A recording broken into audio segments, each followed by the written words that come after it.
Hola y bienvenidos a este espacio que convocan la literatura y la filosofía.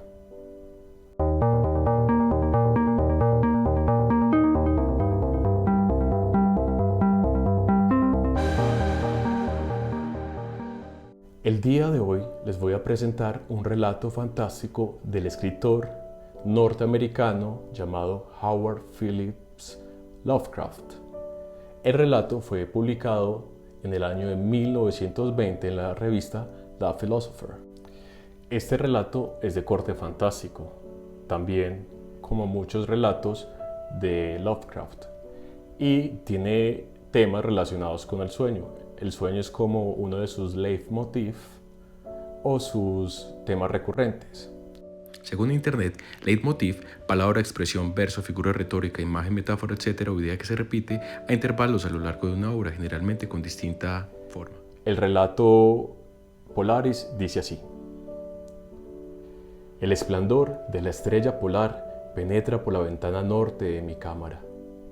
Allí brilla durante todas las horas espantosas de negrura, y durante el otoño, cuando los vientos del norte gimen y maldicen, y los árboles del pantano, con las hojas rojizas, susurran cosas en las primeras horas de la madrugada, bajo la luna menguante y cornuda, me siento junto a la ventana y contemplo esa estrella.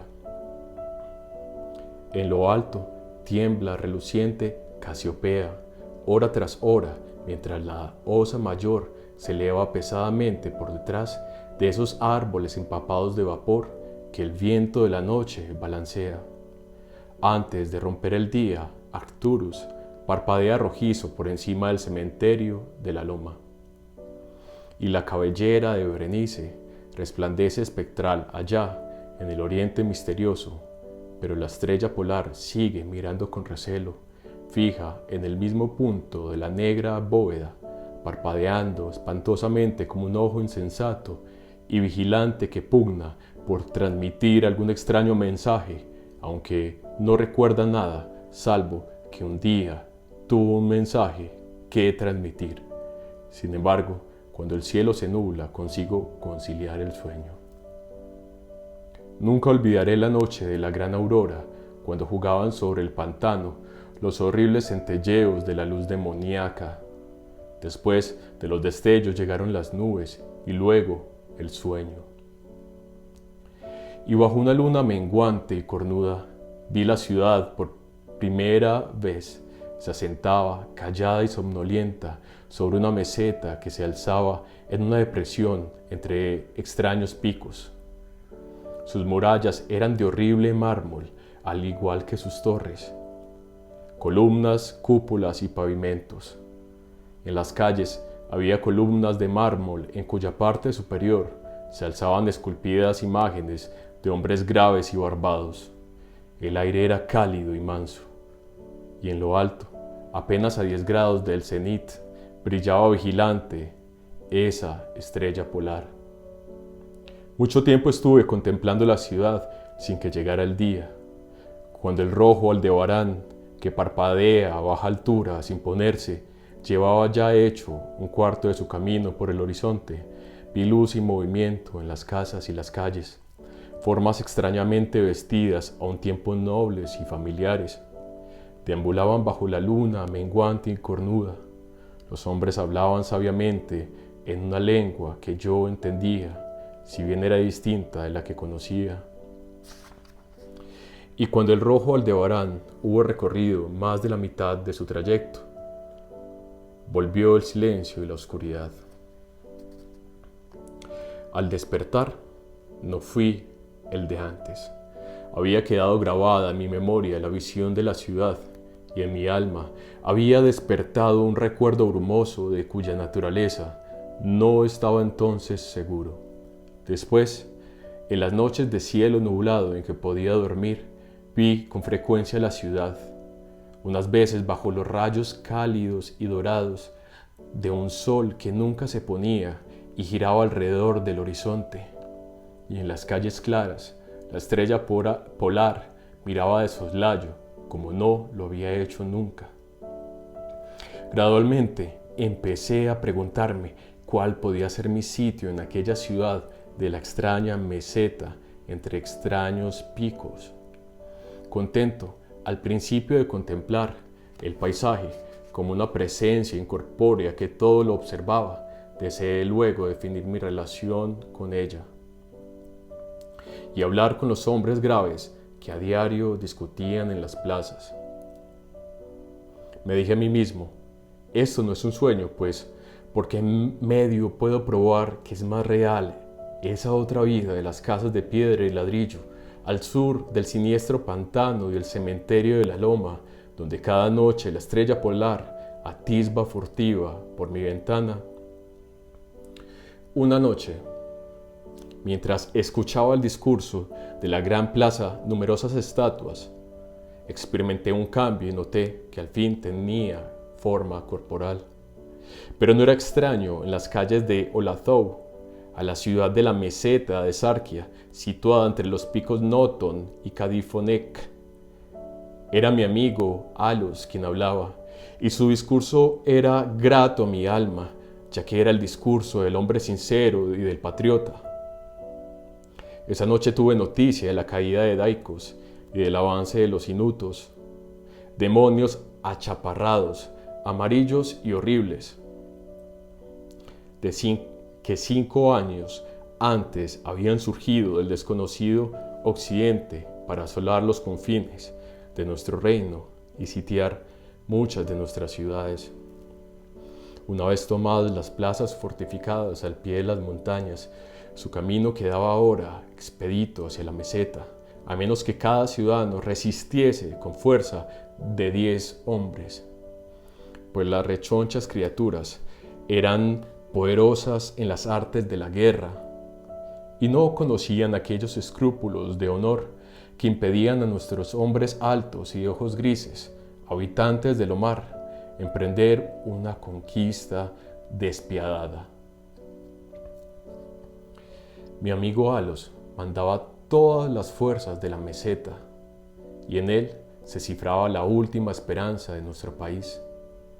En ese momento hablaba de los peligros que había que afrontar y exhortaba a los hombres de Olathoe, los más bravos de los lomarianos, a perpetuar la tradición de sus antepasados, quienes al verse obligados a abandonar Sobna y desplazarse hacia el sur ante el avance de los hielos, incluso nuestros descendientes tendrán que dejar un día las tierras del Omar, barrieron gallarda y victoriosamente a los Novques, caníbales velludos y de largos brazos que se oponían a su paso.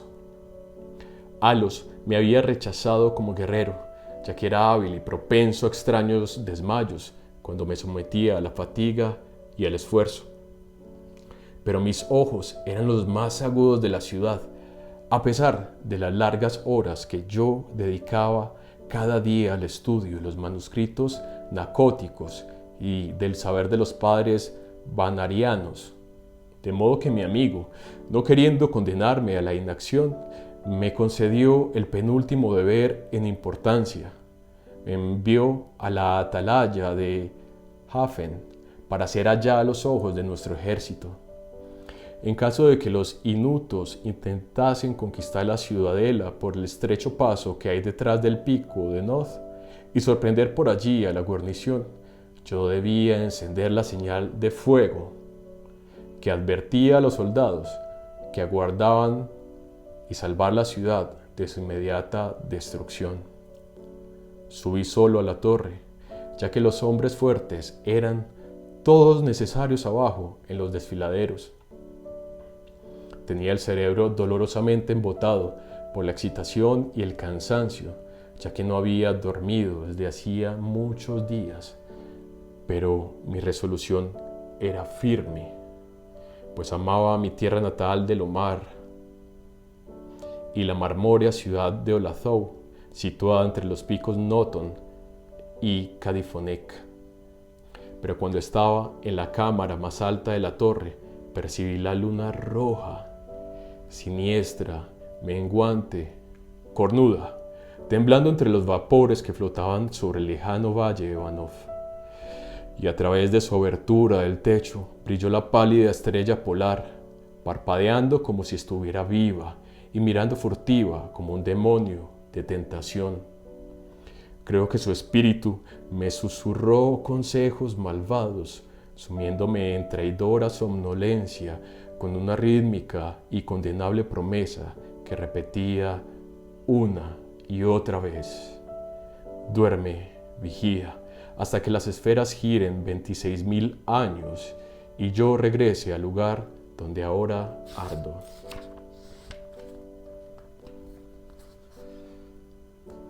Después, otros astros surgirán en el eje de los cielos. Astros sosieguen, astros que bendiguen. Solo cuando mi órbita concluya, turbará el pasado tu puerta. En vano traté de vencer mi somnolencia, intentando relacionar estas extrañas palabras con alguno de los saberes celestes que yo había aprendido en los manuscritos nacóticos. Mi cabeza, pesada y vacilante, se dobló sobre mi pecho. Y cuando volví a mirar, fue en un sueño, y la estrella polar sonreía burlonamente a través de una ventana. Por encima de los horribles y agitados árboles de un pantano soñado, y aún continúo soñando.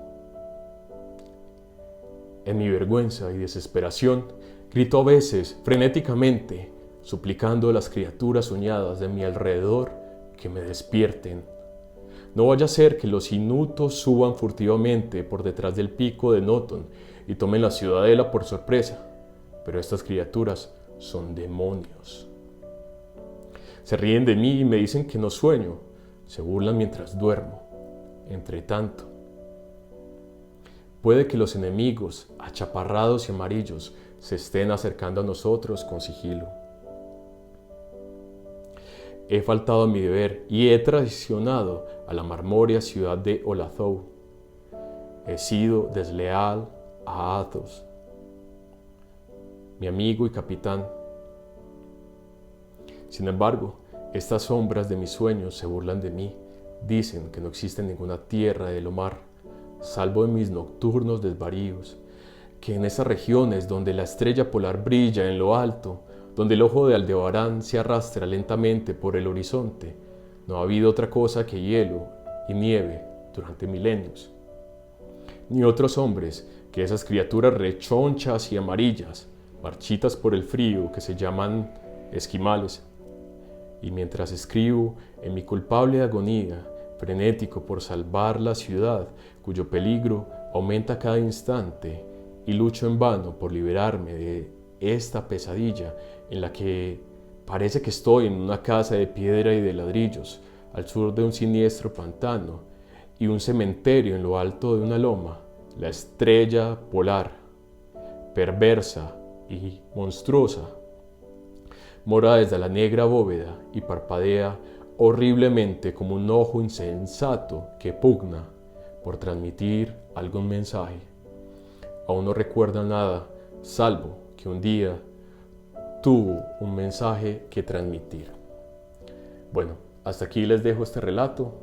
He leído un relato que pertenece a esta recopilación de historias de terror de el señor H.P. Lovecraft y quería darles unos últimos datos.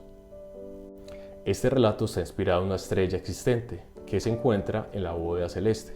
Su nombre, Ursae Minoris, es la más brillante de la constelación de la Osa Menor. Su nombre también puede ser estrella polar, estrella del norte por su cercanía al polo norte celeste. Esto varía según la época del año. Stella Polaris, estrella polar en latín. Algunos navegantes griegos la conocían como Kinosaura o Sinosura, que significa cola de perro. Los chinos la llamaban el gran gobernante imperial del cielo. En India se conocía como apoyo de los planetas. Es decir, esta estrella ha sido objeto de culto durante diferentes épocas y diferentes culturas. Esta estrella, de hecho, es una supergigante amarilla. Está a 431 años luz de la Tierra. Simplemente frente a los objetos existentes fuera de la Tierra, un autor como Lovecraft destaca la relevancia de los mitos dentro de un contexto moderno. Pues Lovecraft murió en el siglo XX, y para un mundo que se alzaba en relación con el consumismo, los mitos son un escape, son una manera de encontrar cierto refugio.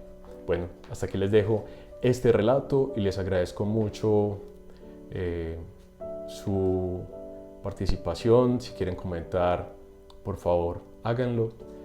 Y si les gusta este video, denle like. Y por supuesto, si quieren ver más contenido, simplemente me siguen. Bueno, hasta pronto, que estén muy bien. Chao.